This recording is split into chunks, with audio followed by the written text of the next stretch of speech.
राधे राधे, जय श्री कृष्णा। वृंदावन धाम भगवान श्री कृष्ण जी की राधा श्री कृष्ण जी की लीलाओं से जुड़े कई प्राचीन। आज के वीडियो में आपको वृंदावन धाम के सभी प्रमुख स्थानों के दर्शन कराने वाले मात्र 30 मिनट में। यकीन मानिए, इस वीडियो में आपको घर बैठे ही वृंदावन धाम की संपूर्ण यात्रा होने वाली है, आनंद आने वाला है। अगर आप वृंदावन की यात्रा पर आ रहे हैं तो ये वीडियो आपके लिए गाइड का काम। आइए याद करते हैं भगवान श्री कृष्ण जी की लीलाओं को और दर्शन करते हैं इन प्राचीन और प्रमुख स्थानों के। नंबर 1, श्री बांके बिहारी मंदिर। श्री बांके बिहारी मंदिर वृंदावन का सबसे लोकप्रिय मंदिर है, इसलिए इस मंदिर में सर्वाधिक श्रद्धालु नजर आते हैं। बांके बिहारी मंदिर में स्थित श्री बांके बिहारी जी की प्रतिमा स्वामी हरिदास जी को पास में स्थित निधिवन में जमीन के अंदर से प्राप्त हुई थी। गर्मियों में यह मंदिर सुबह 7:45 से 12 बजे तक और शाम को 5:30 बजे से 9:30 बजे तक खुलता है। वहीं सर्दियों में यह मंदिर सुबह 8:45 से 1 बजे तक और शाम को 4:30 से 8:30 बजे तक दर्शनों के लिए खुलता है। नंबर 2, श्री गोविंद देव जी मंदिर। 16वीं शताब्दी में जयपुर के राजा मानसिंह द्वारा निर्मित यह मंदिर कभी एक भव्य मंदिर रहा होगा। लाल बलुआ पत्थर से बना हुआ यह मंदिर एक समय 7 तलों का मंदिर था। इसके ऊपरी 3 से 4 तलों को औरंगजेब ने ध्वस्त कर दिया था। वर्तमान में यह मंदिर शिखर रहित है। शिखर के बिना भी यह मंदिर अत्यंत विशाल प्रतीत होता है। अपने स्वर्णिम काल में यह अखंडित मंदिर कितना भव्य रहा होगा, आज हम केवल कल्पना ही कर सकते हैं। गलियों में भ्रमण करते समय अपने लाल रंग के साथ यह मंदिर आसपास की दुकानों के समूह में एक पृथक छवि प्रस्तुत करता है। 18वीं सदी में जब इस मंदिर पर आक्रमण किया गया था, तब भगवान की प्रतिमा को जयपुर स्थानांतरित कर दिया गया था। उसी विग्रह की अब जयपुर के गोविंद देव जी के मंदिर में प्रतिदिन 7 बार पूजा अर्चना की जाती है। नंबर 3, श्री रंगनाथ जी मंदिर।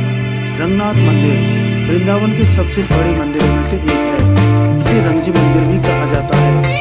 यह भारत के बड़े हिंदू मंदिरों में शामिल है। रंगजी मंदिर का निर्माण 1851 में सेठ लक्ष्मीचंद के भाई सेठ गोविंददास और कृष्णदास द्वारा करवाया गया था। इस मंदिर को बनवाने में 45 लाख रुपए की लागत आई थी। उस समय रंगजी मंदिर भारत के सबसे अमीर हिंदू मंदिरों की लिस्ट में शामिल था। रंगनाथ मंदिर में भगवान रंगनाथ के सामने 60 फीट ऊंचा और लगभग 20 फीट भूमि के भीतर धंसा हुआ तांबे का एक स्तंभ है। इस अकेले स्तंभ की लागत 10,000 रुपये आई थी। इस खंभे को सोने का खंभा भी बताया जाता है, इसलिए इस मंदिर को सोने के खंभे वाला मंदिर भी कहा जाता है। यह मंदिर दक्षिण भारत की शैली में बना हुआ है और इस मंदिर के पुजारी भी दक्षिण भारत के ही हैं। साथ ही इस मंदिर के रीति रिवाज भी दक्षिण भारत में ही होते हैं।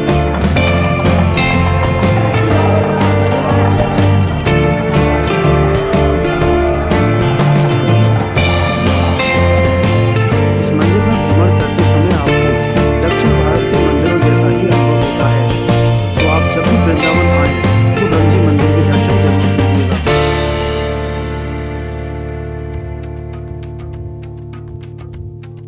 नंबर 4, श्री राधा वल्लभ मंदिर। यह मंदिर वृंदावन का सबसे प्राचीन मंदिर माना जाता है। इस मंदिर का निर्माण श्री राधा वल्लभ संप्रदाय के संस्थापक गोस्वामी श्री हित हरिवंश महाप्रभु ने करवाया था। मुगलों के आक्रमण के समय मूल मंदिर को क्षतिग्रस्त कर दिया गया था। उस समय श्री राधा वल्लभ जी की इस प्रतिमा को राजस्थान के भरतपुर जिले में ले जाया गया। पूरे 123 वर्ष बाद फिर से राधा वल्लभ जी की प्रतिमा को वृंदावन लाया गया और नए मंदिर का निर्माण कराया गया।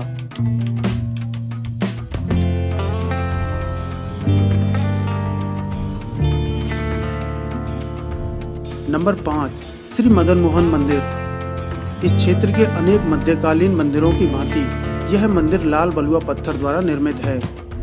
यह ऊंचा मंदिर कालीदह घाट के समीप एक ऊंचे टीले पर स्थित है। इस मंदिर तक पहुंचने के लिए आपको कुछ सीढ़ियां चढ़नी होती हैं। इस मंदिर का निर्माण मुल्तान के एक सेठ ने करवाया था। मुगलों के आक्रमण के दौरान इस मंदिर की मूल प्रतिमा को राजस्थान के करौली जिले स्थानांतरित कर दिया गया था। करौली में उनका भव्य मंदिर आज भी स्थापित है और इस मंदिर में अब उसी प्रतिमा के प्रतिरूप की आराधना की जाती है। नंबर 6, इस्कॉन मंदिर। इस मंदिर को कृष्ण बलराम मंदिर और अंग्रेजों वाला मंदिर भी कहा जाता है। इस मंदिर का निर्माण इस्कॉन सोसाइटी द्वारा करवाया गया है। यह मंदिर 10 एकड़ भूमि पर बना हुआ है। श्री कृष्ण भक्ति का प्रचार प्रसार करने के लिए श्रील प्रभुपाद जी ने 1966 में न्यूयॉर्क में इस्कॉन सोसाइटी का गठन किया था। इस्कॉन सोसाइटी ने पूरे संसार भर में श्री कृष्ण जी के भव्य मंदिरों का निर्माण करवाया है। इस्कॉन सोसाइटी द्वारा ही दुनिया का सबसे ऊंचा मंदिर चंद्रोदय मंदिर वृंदावन धाम में बनवाया जा रहा है। श्री कृष्ण बलराम जी को समर्पित इस मंदिर में प्रवेश करते ही श्रील प्रभुपाद जी का समाधि स्थल बना हुआ है और आगे चलकर आप मुख्य मंदिर में प्रवेश करते हैं, जहां श्री कृष्ण बलराम जी की सुंदर प्रतिमाओं के दर्शन होते हैं।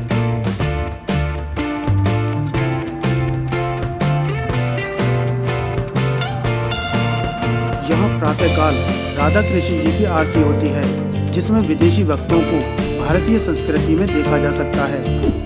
कोई विदेशी हाथ में धूप दीप लेकर आरती उतारता है तो कोई घंटी बजाता है, कोई ढोल मंजीरे बजाता है और कितने ही विदेशी भक्त नाच नाच कर तथा झूम झूम कर आरती गाते हैं। आपको बता दें कि इस मंदिर में होने वाली आरती देश विदेश में विख्यात है। नंबर 7, गोपेश्वर मंदिर। यह स्थान भगवान भोलेनाथ और श्री कृष्ण जी की अद्भुत लीला से जुड़ा स्थान है। श्री कृष्ण जी की रास लीला को देखने की इच्छा अन्य देवताओं को भी होती थी। एक बार भोलेनाथ जी श्री कृष्ण जी की रास लीला को देखने आए थे, लेकिन रास लीला में केवल गोपियां ही प्रवेश कर सकती थी। तब भगवान भोलेनाथ यमुना मैया के पास गए और इस पर यमुना मैया ने उन्हें गोपी घाट पर गोपी रूप धारण करवाया था।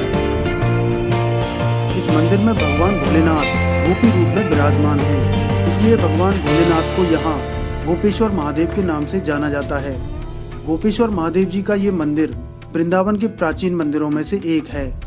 यह मंदिर सुबह 5 बजे से दोपहर 12 बजे तक खुलता है और शाम को 5 बजे से 8:30 बजे तक गोपी रूप के दर्शन होते हैं। रात्रि 8:45 बजे शयन आरती होकर 9 बजे मंदिर के पट बंद कर दिए जाते हैं।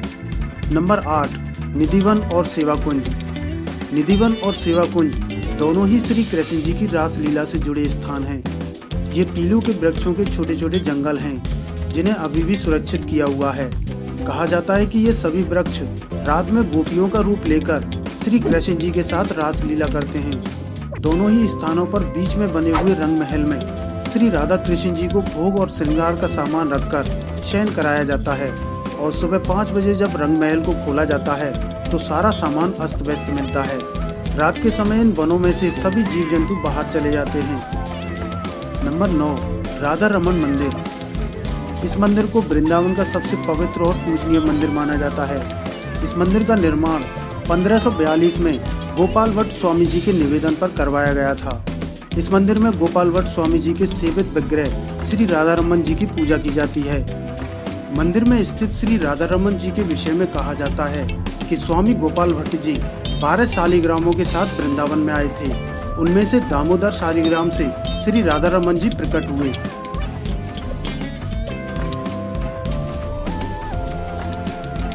मंदिर में की गई खूबसूरत नक्काशी से भारतीय कला संस्कृति और धर्म की झलक मिलती है।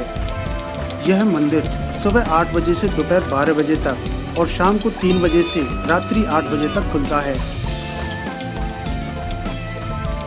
नंबर 10, प्रेम मंदिर।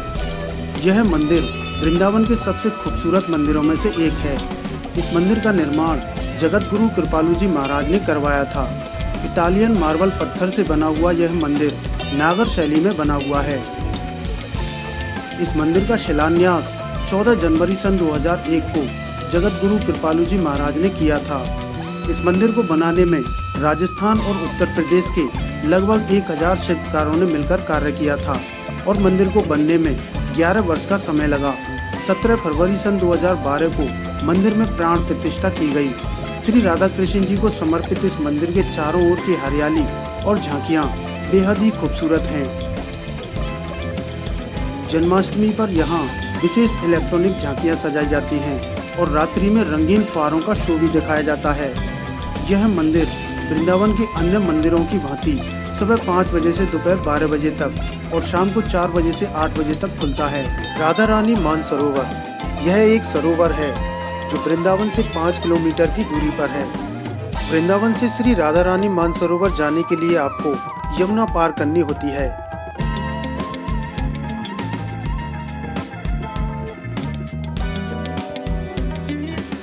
यहाँ से आप माठ तहसील जाने वाले रास्ते पर पहुँचते हैं, जहाँ से आप राधा रानी मानसरोवर पहुँचते हैं।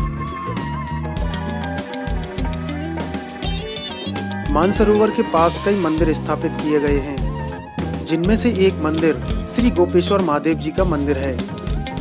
ये राधा रानी का मंदिर है और ये सामने मानसरोवर है।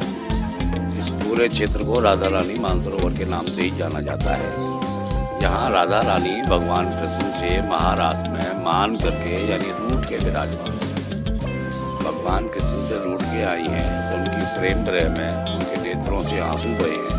उन आंसुओं से ये सरोवर बना और ये सरोवर मानसरोवर है। पूर्णिमा और अमावस्या पर विशेष रूप से यहाँ मेला लगता है।